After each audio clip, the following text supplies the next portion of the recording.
All right, Wayne Bettis here, the founder of the Off the Tools podcast. I just want to introduce you to our brand new sponsor, directplumbing.supplies.com. It is founded by a former tradesman who has set up his own plumbing and heating merchants. He has an online shop, which is obviously at directplumbing.supplies.com, and he delivers across the UK. So sit back, relax, and enjoy the rest of the show.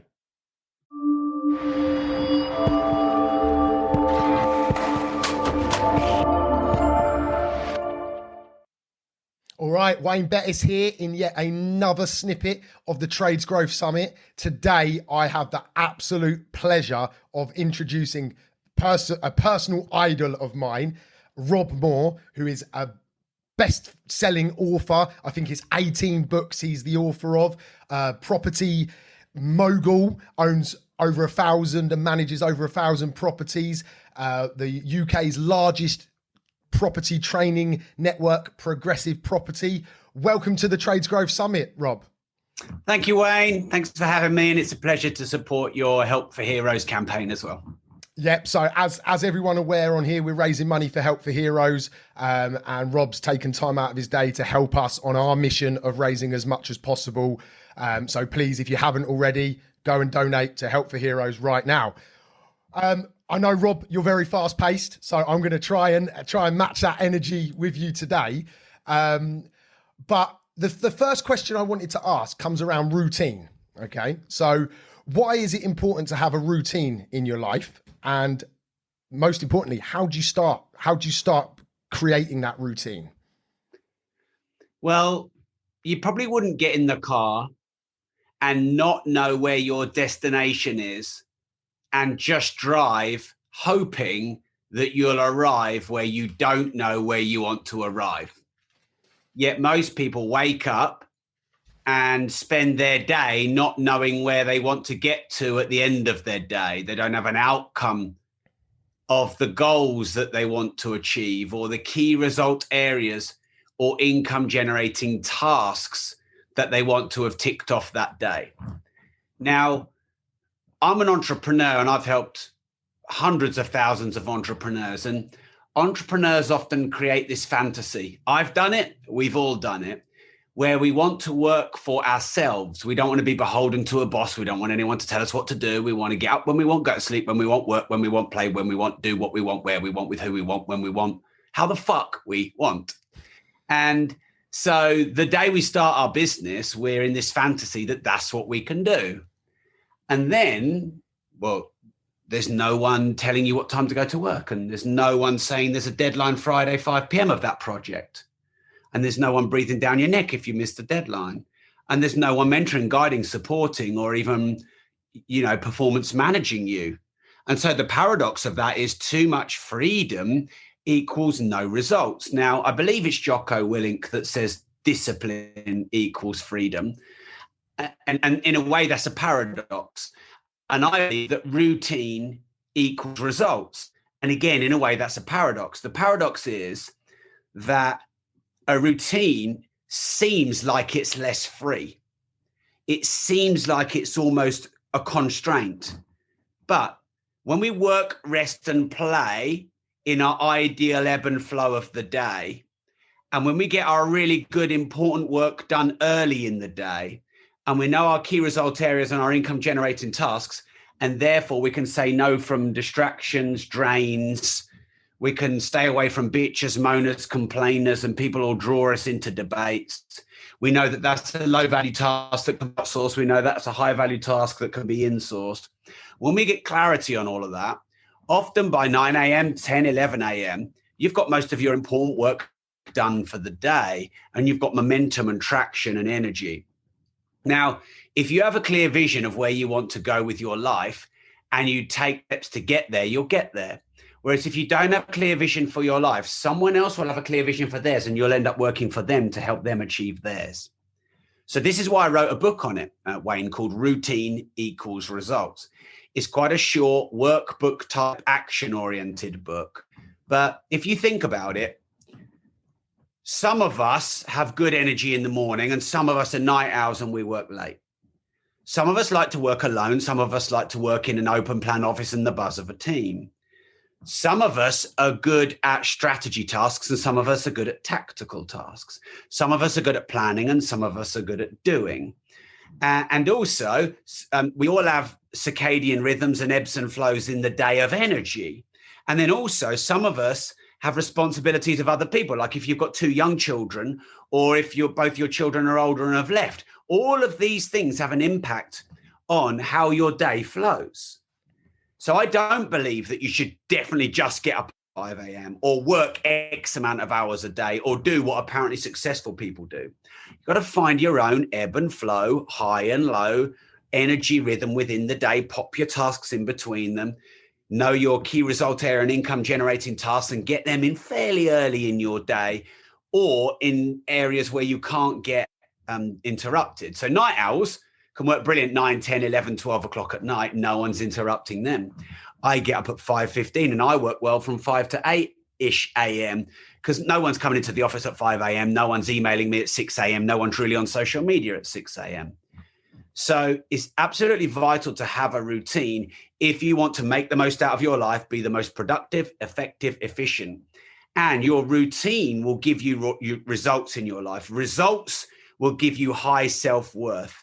And even if going through those challenges are hard, you'll come out the other side feeling really good about yourself that you did a good day's work. I think there's a lot of people at the moment saying, oh, it's just about being happy. And, it's all about mental well-being at work. And, everyone should be able to work from home. I think it's a bit fluffy, if I'm honest, Wayne, because honestly, do you feel better doing a half day's work and chilling? Or do you feel better getting a lot of shit done at the end of the day, looking back going, fucking hell, I nailed it. I got loads of shit done.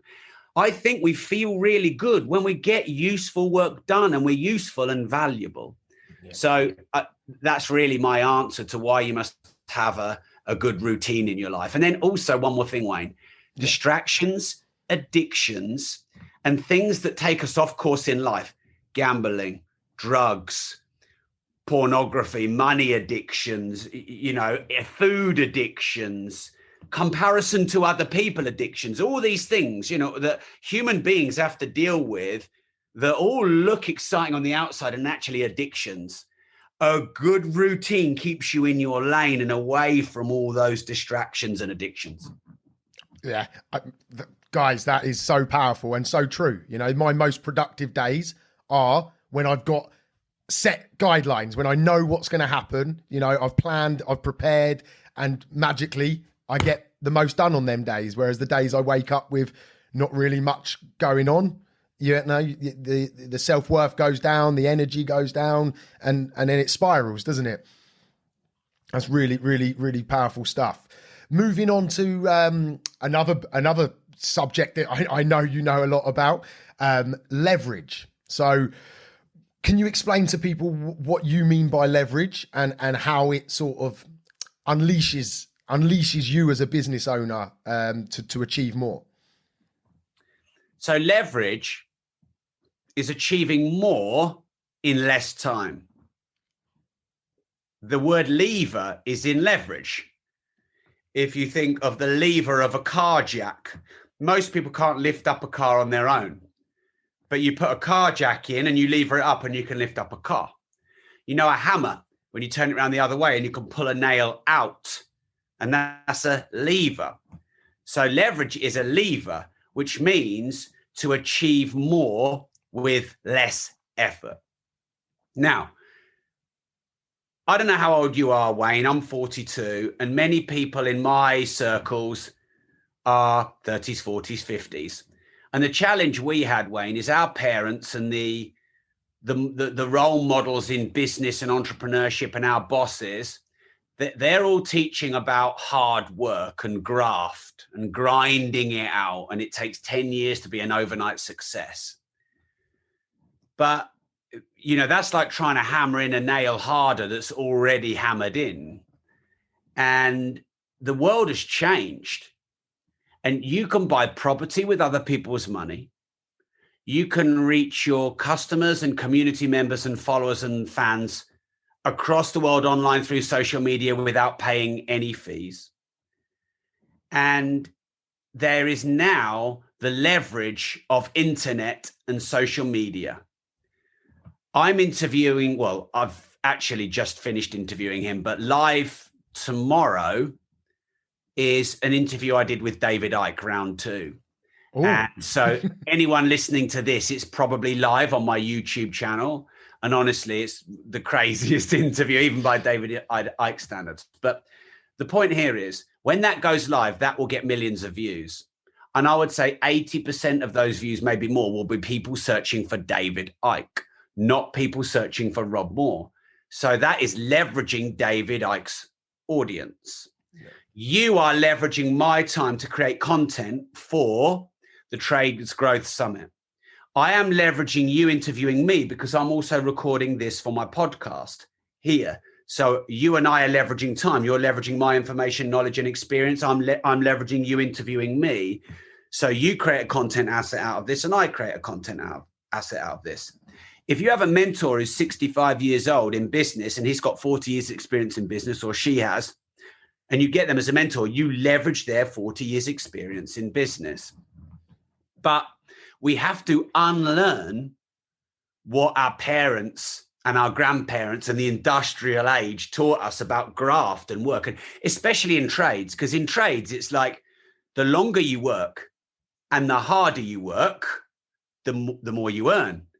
But your boss, sorry, just say this, and a few guys might come in and fire their boss now, but the boss is creating the leverage because the boss is earning on the trades person.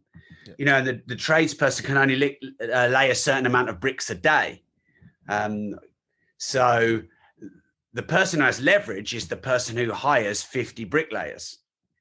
Now, I'd rather earn 20% of 100 bricklayers' time than earn double, but on my time. Yeah. So I have nearly 100 staff and I earn on all of their time. If you look at some of the big influencers right now, you know, they're kids. I mean, Jake Paul and Logan Paul, 24 and 26 years old. I had lunch with Barry Hearn, who's one of the biggest boxing promoters in the world, worth hundreds of millions, old school, 73. And he said, Rob, the best pound for pound boxer right now in the world is Canelo. And he's the best. And he will get 1/10 of the pay-per-view buys when promoting a fight as Jake Paul, who's 24. And he reckoned that Barry Hearn reckoned if he put his gloves on, it could probably knock Jake Paul out. And he said his son, Eddie Hearn, can definitely knock Jake Paul out. But Jake Paul has leverage. Yeah. Jake Paul has tens of millions of followers on social media.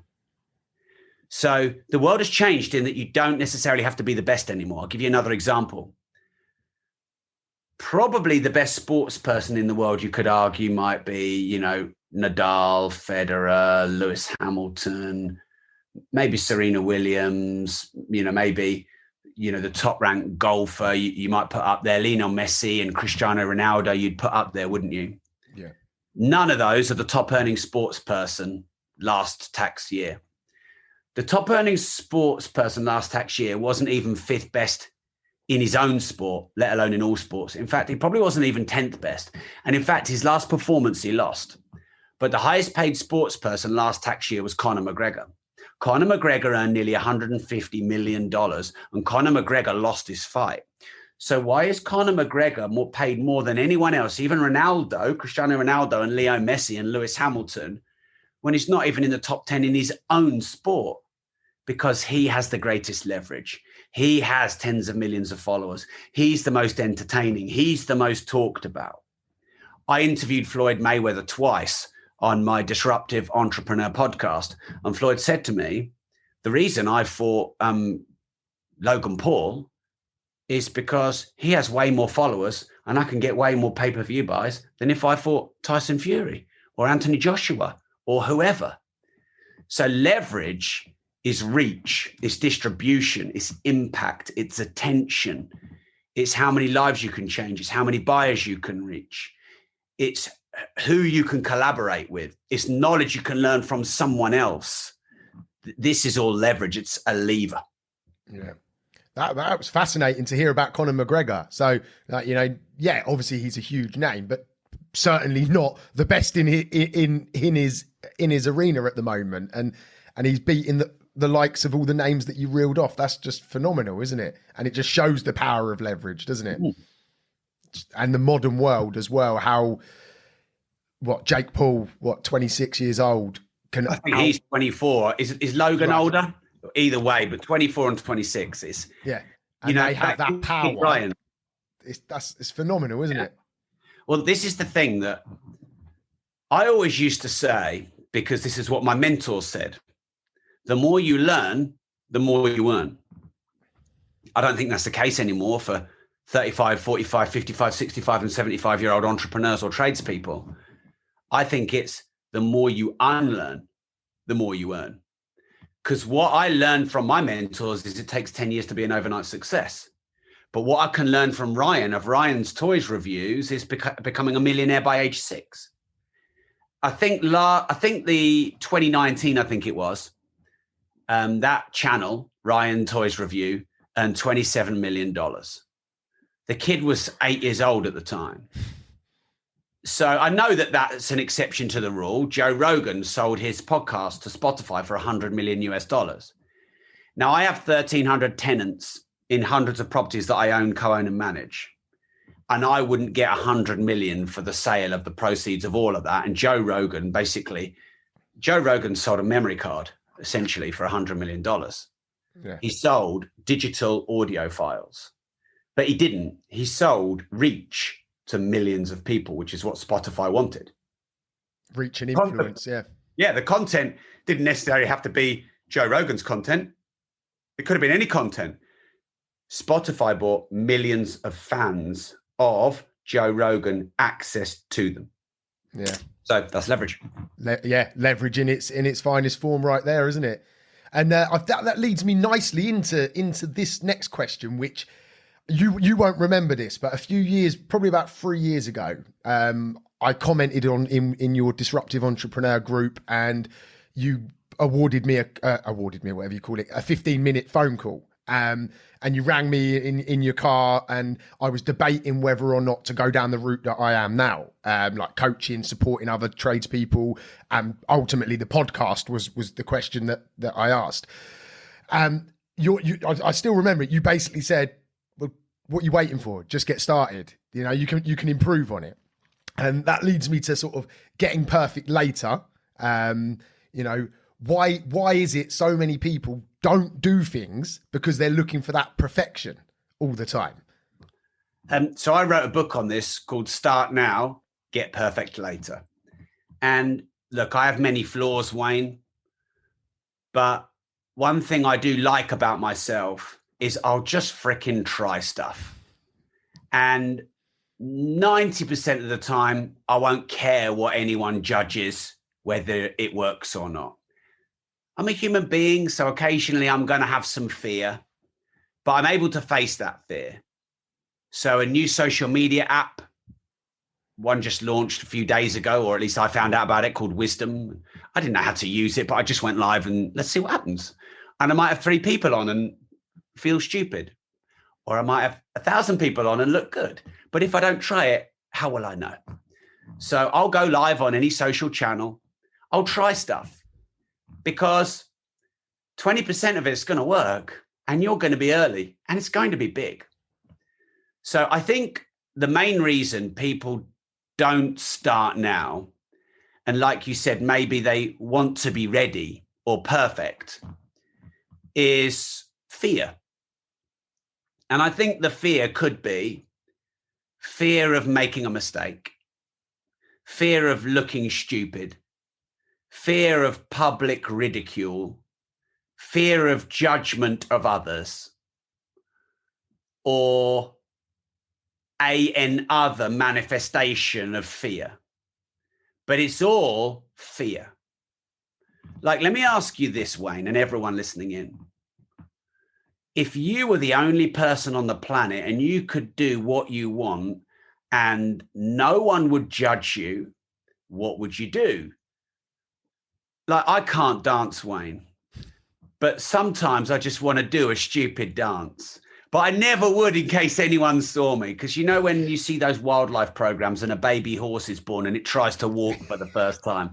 Well, that's me trying to dance. But, you know, they say dance like nobody's watching. What might you try if you knew no one would judge you or no one would comment or no one would ridicule you? What might you try? What might you do? And so I try and live by that mantra. Now, things do manifest. So, for example, I'm supposed to have a really big brand. Yeah, I've got more than 1 million followers across my channels. I'm in the top 100 followed on Clubhouse. So sometimes going live and not having many people on the live, I'm supposed to be a big brand and look, but I realized that's just ego just bubbling up. What about the people on the live that are getting great value, and who freaking cares? And it might not be my fault. It might be the algorithm, might be the time of day, might be the title. And I just have to keep testing. And the thing is, when you try something and you don't do that well, you learn something, which means you're a bit better next time. And you learn something, which means you're a bit better next time. And look, we all know Apple. Well, Apple have tried God knows how many different tests on us. Their iOS, their user interface is still not perfect, and it's on version 92,000.6. But what they do is they launch it, and then they update it, and then they update it, and then they update it. And we're on iPhone 13 now. Now, if they'd have waited till they get perfect before they launched the first version of the iPhone, they would have never launched an iPhone. So really, perfectionism is a curse, actually. To a point, it's good. Do diligence, do research, but a lot of people are hiding behind perfectionism as an excuse to stay safe and not get hurt and not be judged and ridiculed.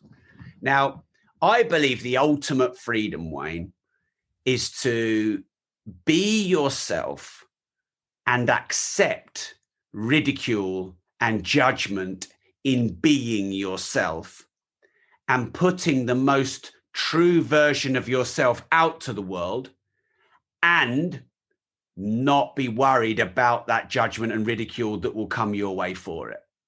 I believe that's freedom, because I believe many people are living in a prison of their mind where they're going, I really want to do this, but what might my mum or my dad say, or my boss say, or my wife or kids or community or people on social media say. And so you're living life behind bars in your mind.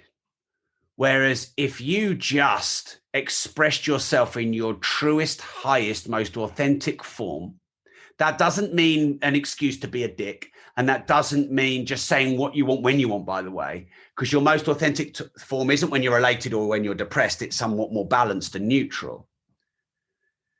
So there is no such thing as perfectionism. It doesn't exist. And in fact, the only way to get to as close as perfectionism as possible is to keep trying and keep failing and keep improving and keep trying and keep failing and keep improving. So actually, the paradox of perfectionism is that there is no perfectionism, but the closer you get to perfection is the more mistakes you make.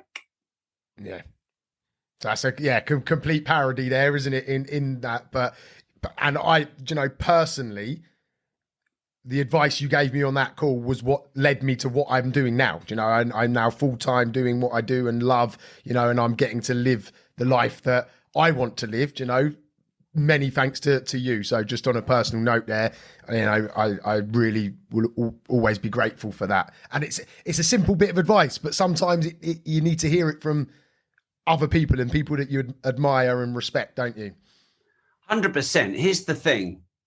No one will remember your first video or a mistake you made 3 years ago. And I think sometimes we put too much onus on what other people are thinking about us. So if you think about it, most of the time, people are so obsessed about themselves and their own problems, they're probably not thinking about you anywhere near as much as you think. So I have done much public speaking training over the years, and I relax my audience by telling them that they're speaking in front of a few of their peers, and their peers are watching them to give feedback. And they're nervous about what their peers may think about them, but their peers are too busy shitting themselves that they're up next to even be thinking about them. Yeah. We're all so consumed by our own problems and worries and anxiety about the future and guilt about the past. We're so in ourselves that most people don't notice if you made a mistake or a failure or you tried something and it didn't work. I would also say when you're super successful, you'll be able to pull out those old shitty videos and version 1 of you that was raw and uncut and not very good. And it'll actually be quite an inspiring thing to show people, you know, like an overweight and then a lean picture. I know that Gary Vaynerchuk often goes back to referencing his wine TV videos he did back in the day. And they're cheesy, aren't they? They are shit. But they weren't shit, but they look shit now. But he was doing it. Yeah. So start now, get perfect later. Yeah. And like you said, Rob, you've written a book on that, haven't you? So people can go a bit deeper on that. So you're known as the disruptive entrepreneur. Yeah. There's the original. So for the tradespeople that are watching now, is there any sort of 2 or 3 key things that they can do that can help them stand out and disrupt their industry right now? Okay. So way number 1 is to be so fucking good that no one can ignore you. And I must admit that can get lost in the current world we're in, where the world at the moment is in a big fight for attention. You know, on social media, everyone's fighting for attention and there's so much media thrown at us. So never lose sight of the fact that if you're so fucking good, people cannot ignore you. Number 1. Number 2 is you got to find a way to be different. And that's not necessarily being the loudest. It's probably being authentic. But you've got to keep searching to find a way to just have a unique position that you own where no one can compare to you. And if people compare to you, it means they're copying you and everyone just knows that they're a copy version of you. And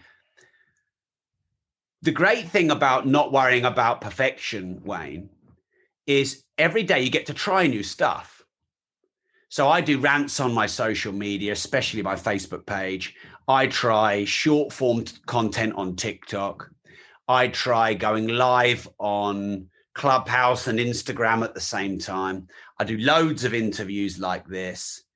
And I just try different formats. And I've had various ideas of different types of content that I can share and provide. And if you try enough, you start finding your own path to uniqueness. So my rants are quite unique. No one really rants like me. And there's other things that I'm going to be launching, which I know no one else is doing. Now, we're all unique, but I suppose we've got to evaluate ourselves and try stuff enough to figure out what that is. So number 1, be so fucking good they can't ignore you. Number 2, find your own uniqueness and position. Some people call that a niche. I like to think a bit wider of uniqueness. That's number 2. Number 3 is you've got to get attention. If you can't get attention in the noisy world, then you're not known. And, you know, the example of Conor McGregor or the Paul brothers is you don't have to be the best at what you do. You have to be the best at getting attention. So that's the 3rd thing. You've got to figure out how to get attention.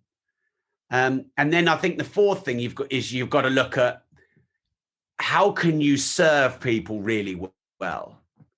So ultimately, you don't exist as a tradesperson or an entrepreneur, employed or employee, if you don't offer value to someone, whether it's your boss or your client or your clients or your staff or your suppliers. You got to be valuable.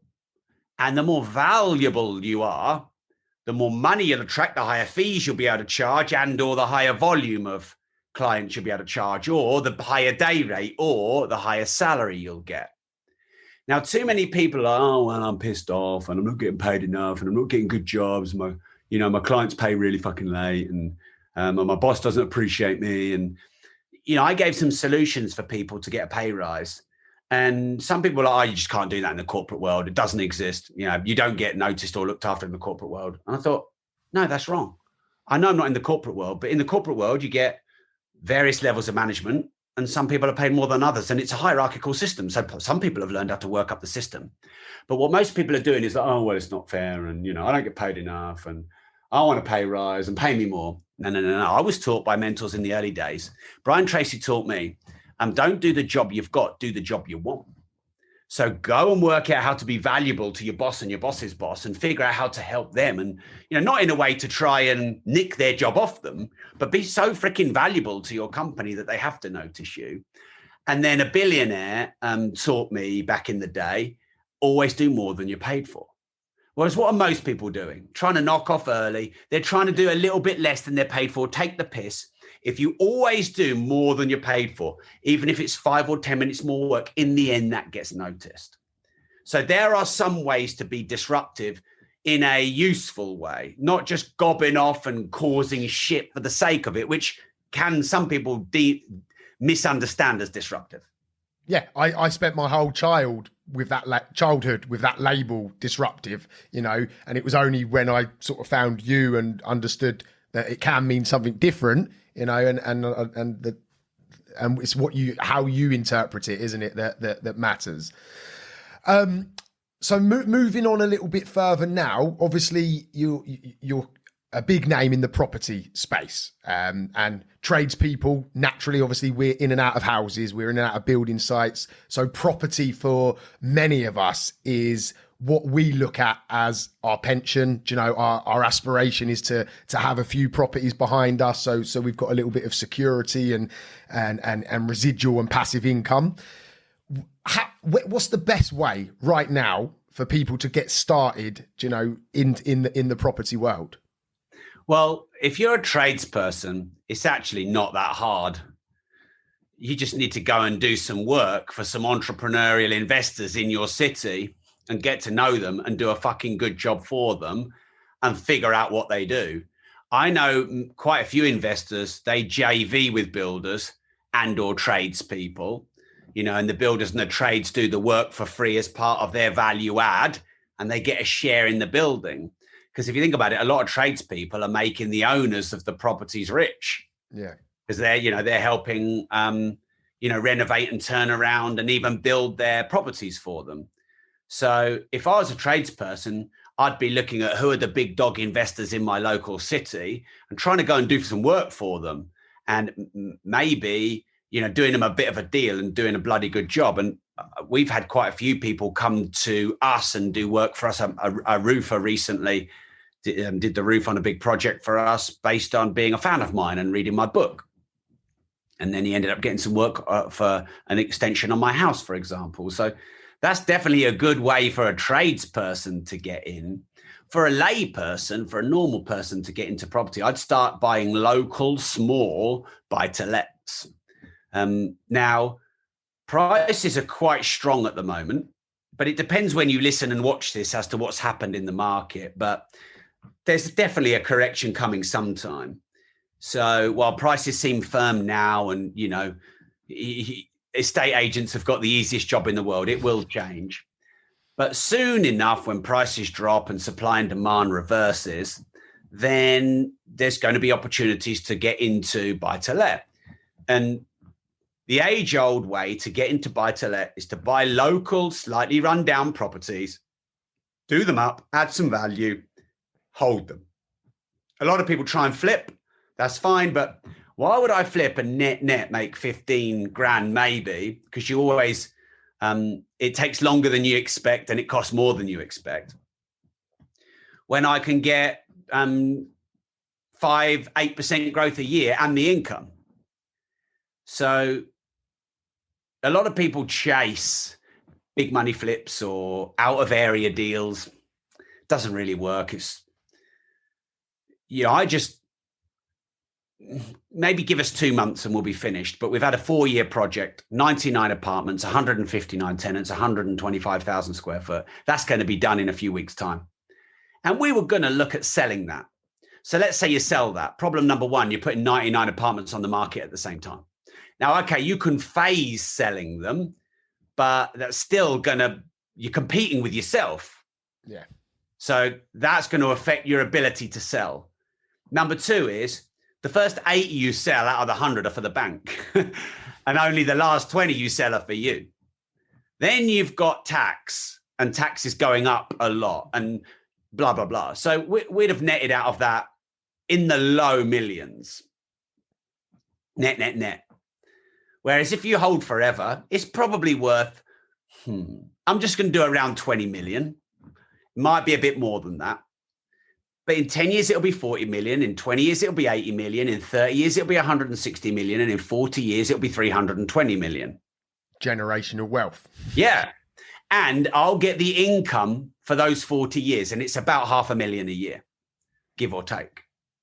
So I want to own it forever. I don't want to make someone else rich. So buy and hold. Buy rundown local, do up. And of course, if you're a tradesperson, you can do up your own properties on a, only cost of materials and your time. That's a good way to get into property. So, I'm quite surprised. So basically keep it simple. Yeah. Look, you could really overcomplicate it. Now, when you've done a deal or two, you can start getting into joint ventures where you can start borrowing money from other people when they've seen what you've done in a couple of your deals. But yeah, people overcomplicate everything. Yeah. I think you're definitely right. So we've got a couple of minutes left, and your latest book is called Opportunity. So I'm gonna ask for a little snapshot on that if you've still got a few minutes before you've got to jump off, and B, I'm going to take your advice, right? And I'm going to try and grab an opportunity right at the end. So I'll let you explain what the book's about first, and then I'm going to grab my opportunity. Sure. So my latest book, Opportunity, which to my surprise, recently I looked on Audible and it was number 1 in the charts. And I didn't really promote it after my Clubhouse launch of it. So that book is all about, 1, how do you spot an opportunity? 2, when you spot it, how do you seize it? And how do you know what is the right opportunity and not? And then 3, how do you leverage that opportunity fully to maximize it? So really it's 3 steps, but it's a bit more complicated than that because a lot of people don't think there's much opportunity out there. They're buying into pandemic, lockdown, yada, yada, yada issues, problems. I'm too busy. I've got to look after my kids. And they don't see opportunity because they see problem. Now, I argue in step 1 with opportunity that there is an infinite amount of opportunities present simultaneously in space and time. I do a little bit of quantum science about the unified field and how opportunity is there waiting. And like I said, in infinite supply. And only when we go and manifest it into something physical does it present itself to us. So I'll give you an example. Right now, you might perceive that I have no present opportunities, but I could immediately go on Clubhouse and go live and I could have 200 people in a room on that phone. Could get that phone and do a Facebook Live and have tens of thousands of people watch that video. On that phone, I could go live in Wisdom and have hundreds of people and all of a sudden, I bring into reality, I manifest in opportunity. So there's opportunity there infinitely waiting for you to go and find it. And then once you've found it, you've got to go, is that a distraction? Or is that an opportunity? And knowing what to say no to and yes to, which are some people's big challenges, by the way. They're saying no to the wrong things and yes to the wrong things. When you've been able to ascertain and calculate what's the right opportunity, how do you maximize it? How do you make it last a long time? How do you leverage it to the greatest impact? And a lot of it is overcoming your own blockages. So, if I said to you, for the next day, Wayne, keep your eye out every time you drive for white Porsches, you'd see more white Porsches than you'd normally see, because all I've done is put it into your awareness, and then you're essentially consciously programming your mind to spot for white Porsches. And had I not said that, you wouldn't notice any white Porsches. So essentially, you have brought into awareness a specific thing. That's exactly how opportunity works. You program your mind to bring in awareness, a specific thing that you want to manifest. And then your brain goes about filtering out distractions and bringing in opportunities. If you think the world is negative and you've programmed your mind for that, when you go on social media, you'll scroll past positivity and you will just find negativity, and you will edify that and you will back up your own proof and argument. And then you go, I told you everyone's negative and I told you the world's negative. So everything's a filter based on how you feel and, you know, what you program in your mind. So it's called opportunity. Seize the day, win at life. How do you spot simultaneous opportunities that are out there? How do you seize them? How do you leverage the right and wrong ones? And then how do you maximize them? That's the ultimate content of the book. Wow, fantastic. So thank you so much, Rob. There's been so much information there. I hope everyone listening has really enjoyed that. As we've been speaking, a lot of today's discussions have been based around books that Rob's written. So where's the best place for these for people to find more about who you are, what you're doing, what you've done? Where would you like to point everyone? Okay, so you can find me on all social media. Probably my most active, where you'll get access to me, is Facebook. I do daily lives there. I do some rants and they get tens, hundreds of thousands, sometimes millions of views. You can go on Amazon and you just search my name, Rob Moore, and you can find all my books. We covered opportunity, life leverage, start now, get perfect later, routine equals results. Money is actually my best-selling book. My favorite as well. Thank you. And then if you go to robmoore.com, you can find everything about me there. Excellent. Fantastic. And one last plug for Help for Heroes. Anyone watching, please make sure you head over and donate as much as you can. I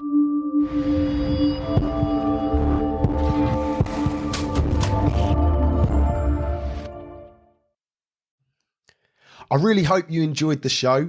I just wanted to pull it out there for anyone listening that I offer business coaching, but also life coaching.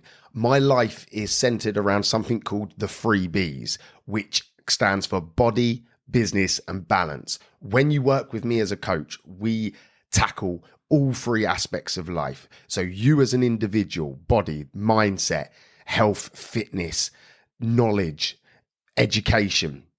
Business B obviously stands for your business, improving, maximizing opportunities, elevating, making more money. And balance stands for your friends, family, loved ones, making time for everything in your life. And the 3 Bs is the core element to that. If you'd like to learn more, I would ask you to reach out to me on Facebook, Instagram, TikTok, wherever you might be consuming my information. Or you can email me directly at wayne@offthetools.co.uk. I'm here waiting to assist you to elevate across all aspects of life. Have a good one. No excuses. Let's go.